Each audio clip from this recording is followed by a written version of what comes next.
सुगम, welcome back. तो कैसे हो आप सब? आई होप आप सब अच्छे होंगे।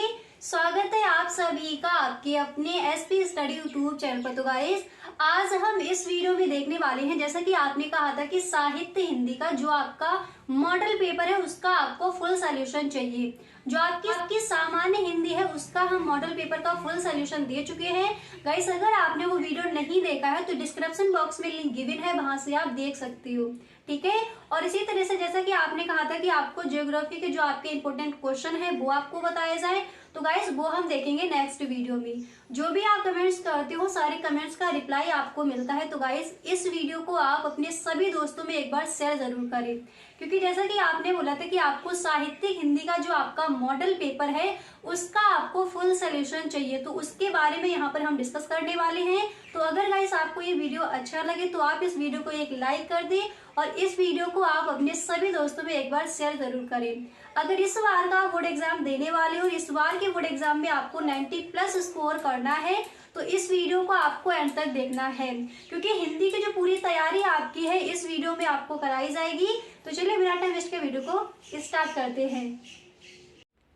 तो गाइस, यहाँ पर देखिए, जैसा कि आपने कहा था कि जो हिंदी का मॉडल पेपर है उसका आपको फुल सॉल्यूशन चाहिए, तो वही यहाँ पर हम देखने वाले हैं। ठीक है। तो ये जो आपका पेपर है यहाँ पर दिया गया है, इस पेपर का हम फुल सॉल्यूशन यहाँ पर देखने वाले हैं।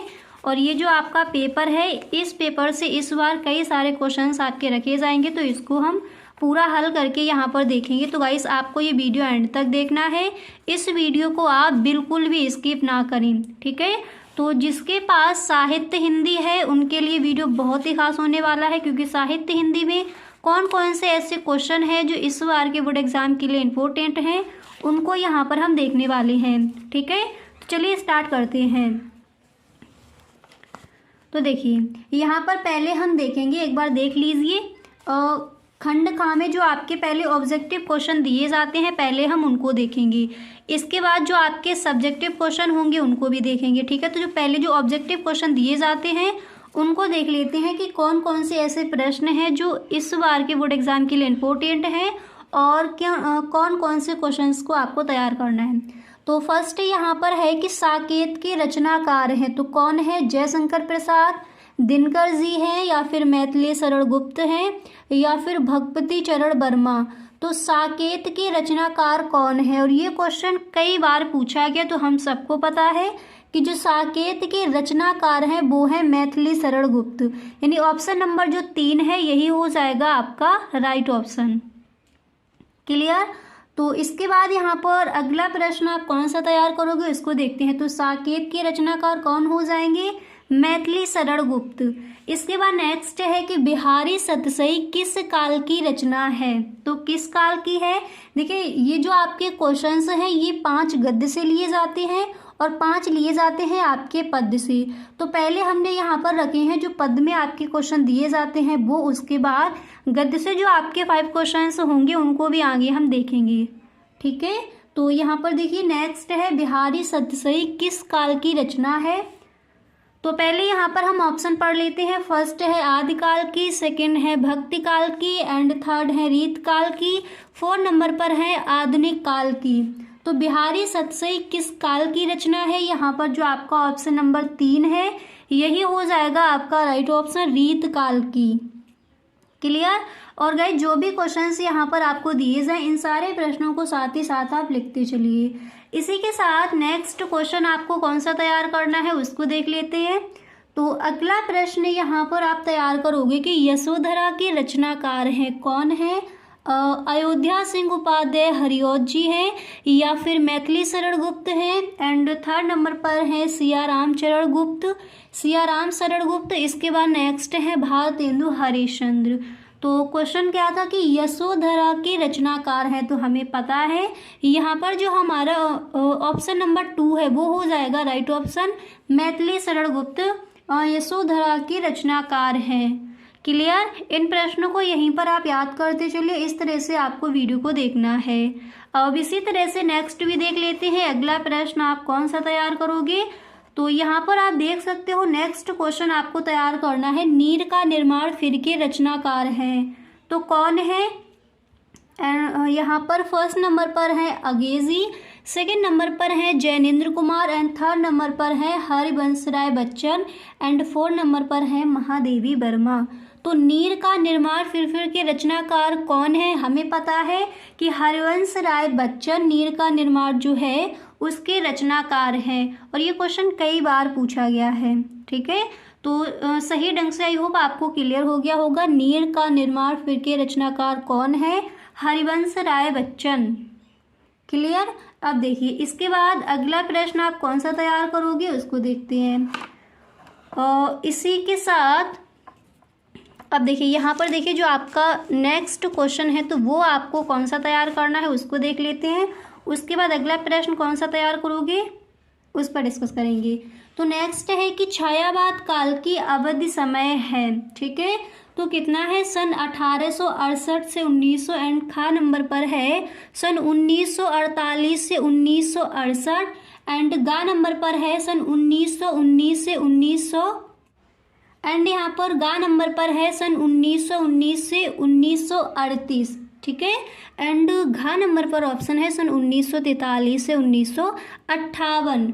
तो छायावाद काल की अवधि क्या है? अवधि यानी या फिर अवध कह लीजिए या फिर समय है। तो कितना है? यहाँ पर जो हमारा ऑप्शन नंबर गा दिया गया है यही हो जाएगा हमारा राइट ऑप्शन। सही ढंग से क्लियर हो गया। अब इसके बाद देखिए, अब ये जो आपके एक बार देख लीजिए जो आपके 5 क्वेश्चन से यहाँ पर बताए गए थे ये आपके लिए गए थे पद्य से। अब इसके बाद गद्य से जो आपके 5 क्वेश्चन आज किए जाते हैं उनको भी देख लेते हैं। तो पहला प्रश्न यहाँ पर है कि हिंदी का प्रथम यात्रा व्रत है। तो हिंदी का प्रथम यात्रा व्रत कौन सा है उसको देखते हैं। तो पहले यहाँ पर ऑप्शन देख लीजिए। फर्स्ट है सरयू पार की यात्रा, सेकंड है परीक्षा गुरु, थर्ड नंबर पर है कलम का सिपाही एंड नेक्स्ट है पथ के साथी। तो हिंदी का प्रथम यात्रा व्रत कौन सा है? हम सबको पता है, हमने कई बार पढ़ रखा है कि सरयू पार की यात्रा हिंदी का प्रथम यात्रा व्रत है। ठीक है, अब देखिए यहाँ पर आपका इस पेपर में एक बार आप देख लीजिए। यहाँ पर आपका क्वेश्चन देखिए फर्स्ट नंबर पर यही रखा गया था, यानी जो आपके गद्य के क्वेश्चन होते हैं 5 वो पहले रखे जाते हैं। तो निम्नलिखित में से हिंदी का प्रथम यात्रा व्रत कौन सा है? सरयू पार की यात्रा। ये जो ऑप्शन था यही आपका राइट है। यहाँ पर देखिए ये आपके ऑप्शन से दिए जाते हैं। ठीक है, अब देखिए इसी तरह से आपका जो नेक्स्ट क्वेश्चन है गद्य से। अगला प्रश्न क्या है उसको भी पढ़ लीजिए। नेक्स्ट प्रश्न है कि पैरों में पंख बांधकर के रचनाकार या फिर लेखक है तो कौन है? देखिए पहले यहाँ पर ऑप्शन देख लीजिए। का नंबर पर है राम वृक्ष बेनीपुरी, खा नंबर पर है हरिशंकर परसाई।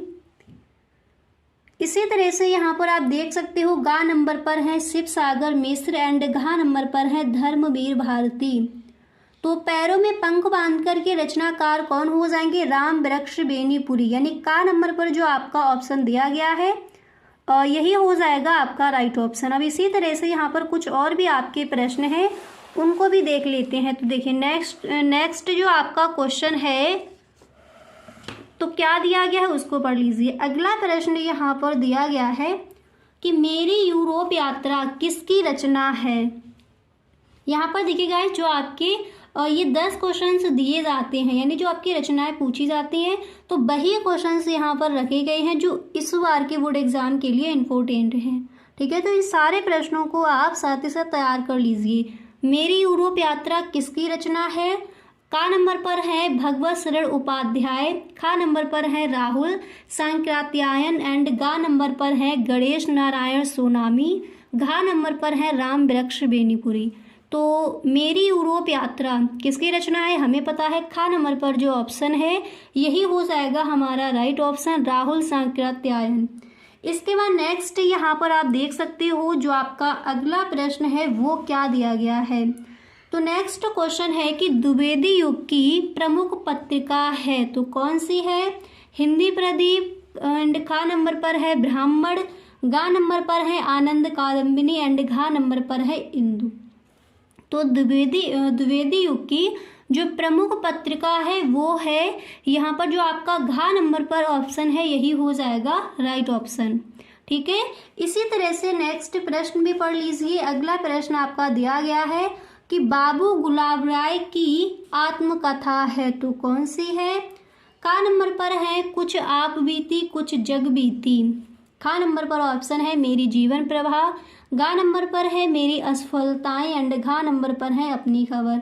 तो हम सबको पता है और कई बार हम ये इस क्वेश्चन को पढ़ भी चुके हैं। तो बाबू गुलाब राय की जो आत्मकथा है वो है मेरी असफलताएं, यानी गा नंबर पर जो आपका ऑप्शन है यही हो जाएगा आपका राइट ऑप्शन। तो गाइस एक बार पेपर को भी देख लेते हैं। तो यहाँ पर देखिए जो आपके क्वेश्चन आते हैं, जो 10 क्वेश्चन दिए जाते हैं उनको हमने यहाँ पर देख लिया। इसके बाद यहाँ पर देखिए जो आपका नेक्स्ट क्वेश्चन है वो कौन सा पूछा जाता है। तीसरा प्रश्न आएगा कि निम्नलिखित गद्यांशों पर आधारित प्रश्नों के उत्तर दीजिए।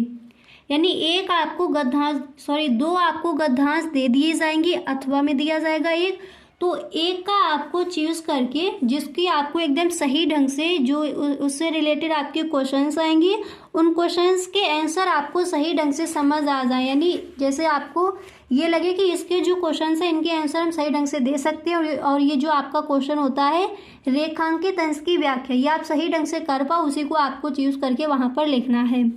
तो पहला यहाँ पर है कि भाषा संस्कृत का अटूट अंग है, ये वाला। इसके बाद यहाँ पर देखिए जो आपका नेक्स्ट है तो वो ये दिया गया है, ठीक है। तो भाषा का जो आपका अटूट अंग है जो आपका पैराग्राफ यहाँ पर दिया गया है इसकी व्याख्या करके यहाँ पर आपको बताया जाएगा किस तरह से आपको करनी है। इस तरह से आपका तीसरा प्रश्न आएगा। तो यहाँ पर इसको एक बार आप पढ़ लीजिए। इसकी जो आपकी व्याख्या है, ये क्वेश्चन जिससे रिलेटेड आपके दिए गए हैं, तो इन प्रश्नों के आंसर आप किस तरह से लिखोगे, व्याख्या आपको किस तरह से करनी है, संदर्भ आपको किस तरह से लिखना है, प्रसंग आप किस तरह से लिखोगे, पूरा यहाँ पर हम डिस्कस करेंगे, ठीक है। तो चलिए स्टार्ट करते हैं हम यहाँ पर। और जो आपका अथवा में ये दिया गया है, ये आपका सेकंड वाला दिया गया है, इसको यहाँ पर हम हल नहीं करेंगे क्योंकि आपको वहाँ पर एक ही करना है, ठीक है। तो आपका जो फर्स्ट नंबर पर दिया गया है उसको देखते हैं। तो देखिए आपका यही यहाँ पर गद्यांश दिया गया था, यहाँ पर ये लिख भी लिया है, आपको कहीं पर भी कोई दिक्कत ना हो। इससे रिलेटेड क्वेश्चंस दिए गए हैं उनके भी आंसर यहाँ पर हम देखेंगे। इसको एक बार आप पढ़ लीजिए।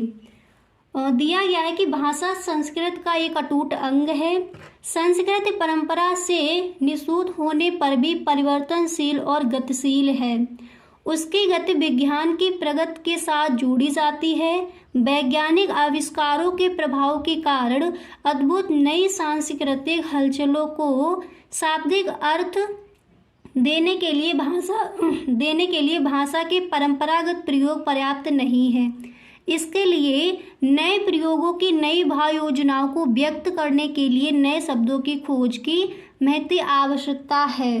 तो जैसे ये आपका गद्यांश दिया गया है। अब देखिए क्वेश्चन से एक बार देख लीजिए, फिर इनके जो आंसर हैं वो यहाँ पर हम देखेंगे। तो देखिए किसी भी चैप्टर से आपका ये जो पैराग्राफ है यानी जो आपका ये गद्यांश है ये लिया जाएगा। तो फर्स्ट क्वेश्चन आपका यही रहता है कि उपर्युक्त गद्यांश के पाठ और शीर्षक का और लेखक का नाम लिखिए, ठीक है। यानी जो आपका चैप्टर है उसका नेम और इसके लेखक कौन है। अगर पद्य में है तो आपको कवि लिखना है, अगर गद्य में है तो लेखक। तो इनके यानी किसके द्वारा ये जो गद्यांश आपका दिया जाएगा आपको पहचानना है किस चैप्टर से लिया गया है और जो इसके लेखक हैं यानी ये किसने लिखा है उनका नेम आपको लिखना होगा। अगर आपको इस तरह से लिखना है, यहाँ पर दिया गया कि गद्यांश के पाठ का शीर्षक और लेखक का नाम लिखिए, तो आप डाल सकते हो पाठ जो आपका चैप्टर है वो, उसके बाद लेखक का नाम, नहीं तो आप संदर्भ लिखकर आएंगे। किस तरह से लिखोगे यहाँ पर अभी आपको बताया जाएगा। अब यहाँ पर देखिए इसके बाद सेकंड क्वेश्चन आपका यही रहता है कि रेखांकित अंश की व्याख्या कीजिए। यानी आपको एक गद्यांश दे दिया जाएगा, फिर पहले इसका आपको संदर्भ लिखना है, इसके बाद रेखांकित अंश की व्याख्या। एक बार इस पेपर को देख लीजिए, आपको देखिए किस तरह से करना है। देखिए यहाँ पर जैसे आपका ये पेपर दिया गया, ठीक है। तो यहाँ पर ये क्वेश्चन एक बार देख लीजिए। ये जैसे प्रश्न आपका है कि निम्नलिखित गद्यांशों पर आधारित प्रश्नों के उत्तर दीजिए। तो पहला प्रश्न, एक मिनट, यहाँ पर देखिए पहला प्रश्न आपका यही आता है कि रेखांकित अंश की व्याख्या कीजिए, ठीक है। रेखांकित अंश की व्याख्या कीजिए। तो जितने भी आपकी लाइन है यानी जितने भी आपकी ये रेखा खींची है तो उसी की आपको व्याख्या करनी है। कई सारे स्टूडेंट्स क्या करते हैं पूरा जो आपका गद्यांश दिया गया है आप पूरे की व्याख्या करने लगते हो, तो ऐसा आपको नहीं करना है। भाषा स्वयं संस्कृत का अटूट अंग है। संस्कृत परंपरा से निःसृत होने पर भी परिवर्तनशील और गतिशील है। यहाँ तक आपकी लाइन है तो इसी की आपको व्याख्या करनी है। किसी भी चैप्टर से आपका गद्यांश दिया जाए तो जितने भी आपकी लाइन होगी उसी की आपको व्याख्या करके वहाँ पर बताना है, ठीक है। यानी रेखांकित अंश की व्याख्या आपको करनी है, ठीक है। तो यहाँ पर आई होप आपको समझ आ गया होगा किस तरह से आप व्याख्या करोगे। आगे आपको भी बताया जाएगा किस तरह से आप व्याख्या करके आओगे। इन सारे प्रश्नों के आंसर भी आपको मिलेंगे। अब एक बार जल्दी से इन प्रश्नों को पढ़ लीजिए। तो सेकंड क्वेश्चन था रेखांकित अंश की व्याख्या। इसके बाद नेक्स्ट है कि सांस्कृतिक परिवर्तन या विकास तथा विज्ञान संबंधी नवीन प्रयोग आदि हमारी भाषा को किस प्रकार प्रभावित करते हैं, ठीक है। तो गा नंबर पर आपका ये क्वेश्चन है, इसका आंसर आपको देना है। इसके बाद घा नंबर पर है कि किसकी गति विज्ञान की प्रगति के साथ जोड़ी जाती है। इसके बाद नेक्स्ट प्रश्न है कि किसके कारण नई सांस्कृतिक हलचलें अद्भुत होती हैं। नेक्स्ट है किसके लिए नए शब्दों की खोज की महती आवश्यकता है। अब देखिए जो आपके दो क्वेश्चन होते हैं वो तो जो भी आपका गद्यांश दिया जाएगा तो सबसे पहले दो प्रश्न यही रहते हैं कि आपको इसका संदर्भ लिखना है, यानी जिस चैप्टर से लिया गया है उस चैप्टर का नेम एंड किसने लिखा है उनका नेम, यानी लेखक का नाम। और दूसरा क्वेश्चन यही आता है रेखांकित अंश की व्याख्या। जितने भी आपकी यहाँ पर जो लकीर है वो की गई है, जो आपकी लाइन है वो की गई है, उतने की आपको व्याख्या करनी। उसके बाद जो नेक्स्ट आपके क्वेश्चन होते हैं वो यहाँ पर जो आपका गद्यांश दिया गया है इससे रिलेटेड क्वेश्चन होते हैं, ठीक है। यानी इसमें से ढूंढकर आपको उन क्वेश्चंस के आंसर वहाँ पर देने हैं, इस तरह से।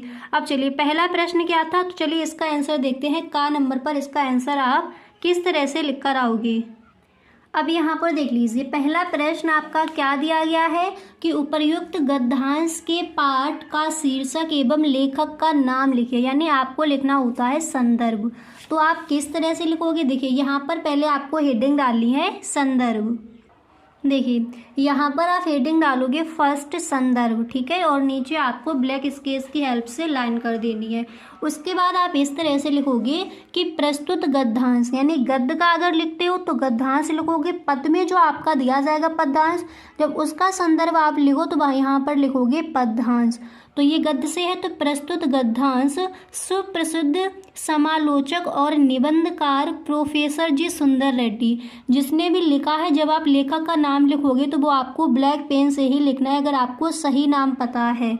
अगर आप ऐसे ही लिखते, जैसे मान लीजिए आपका कोई गद्यांश दे दिया गया और उनका आपको नेम सही से नहीं पता, तो ज़्यादा हाईलाइट वहाँ पर आपको नहीं करना। अगर आपको बिल्कुल सही पता है तो वो आप ब्लैक पेन की हेल्प से ही लिखोगे ताकि एग्जामिनर को एकदम सही ढंग से दिख जाए। तो प्रस्तुत गद्यांश सुप्रसिद्ध समालोचक और निबंधकार प्रोफेसर जी सुंदर रेड्डी द्वारा लिखित भाषा और आधुनिकता, जो आपका चैप्टर्स का नेम है उसका डालोगे तो भाषा और आधुनिकता नामक निबंध से उद्धृत या फिर लिया गया है। यह निबंध हमारी हिंदी की पाठ्य पुस्तक के गद्य भाग में संकलित है। इस तरह से आप संदर्भ लिखोगे। अगर आप इस तरह से नहीं लिख सकते तो आप इसी तरह से इस तरह से भी लिख सकते हो कि प्रस्तुत गद्यांश हमारी पाठ्य पुस्तक हिंदी के भाषा और आधुनिकता नामक पाठ से लिया गया है, जिसके लेखक प्रोफेसर जी सुंदर रेड्डी हैं।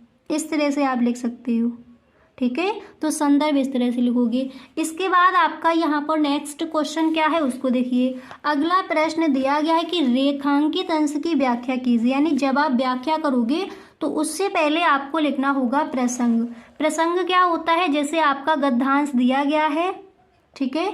अब एक बार देख लीजिए, जैसे आपका ये गद्यांश दिया गया है, इसको आपने पूरा पढ़ा, फिर आपको ये पता यहाँ पर लगाना है कि लेखक ने इसमें क्या बताया, यानी लेखक के कहने का आशय क्या है, वो आपको पहले 2 लाइनों में लिख देना है। उसके बाद आप जो रेखांकित अंश है उसकी आप व्याख्या करोगे, ठीक है। तो प्रसंग देखिए यहाँ पर किस तरह से लिखा है कि प्रस्तुत गद्यावतरण, या फिर आप इस तरह से भी लिख सकते हो प्रस्तुत गद्यांश में, ठीक है। तो प्रस्तुत गद्यावतरण में प्रोफेसर जी सुंदर रेड्डी ने संस्कृत के विकास में भाषा के महत्व को प्रतिपादित किया है।